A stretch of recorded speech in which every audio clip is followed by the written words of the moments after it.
Le contexte de travail, de fonctionnement de la NAGESA est un contexte assez difficile.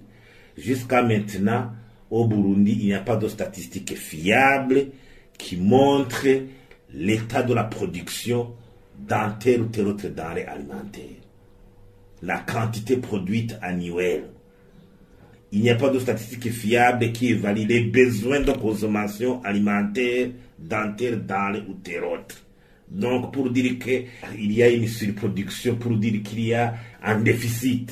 Déjà, au moment des états généraux de l'agriculture qui se sont tenus en 2016-17, il y avait un constat d'un déficit de la production alimentaire de 30% au Burundi.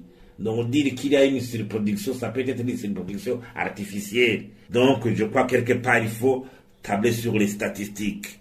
Deuxièmement, il faut savoir que le producteur agricole, quand il parvient à dégager un surplus qu'il va au marché, ce n'est pas parce qu'il a une surproduction extraordinaire, c'est parce qu'il a d'autres besoins incontournables, notamment l'achat du sel, envoyer son enfant à l'école, faire soigner son enfant. Ce sont des besoins qui sont là, qui doivent être satisfaits. Donc, il est acculé, il n'a pas autre marge de manœuvre.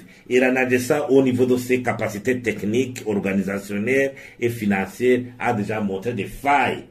Au niveau technique, il y a une production qui a fini par pourrir. Au niveau financier, si on analyse la loi budgétaire, on constate qu'il n'y a pas de budget pour qu'elle puisse acheter cette récolte. Le budget alloué à NAGESA, c'est le budget de fonctionnement. Quelques 300 millions de francs. 300 millions de francs ne suffisent pas pour acheter une production agricole pareille, non évaluée au niveau des statistiques. Il faut que le producteur reste propriétaire de sa récolte et qu'il puisse la vendre au moment voulu.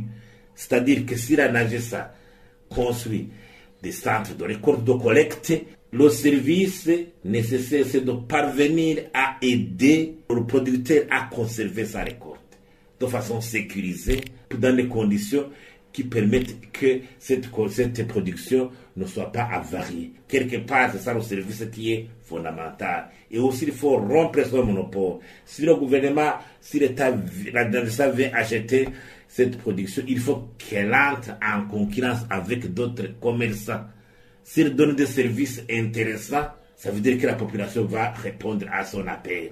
Et s'il y a concurrence, c'est là où même la NAGESA va s'arranger à disposer de services de qualité.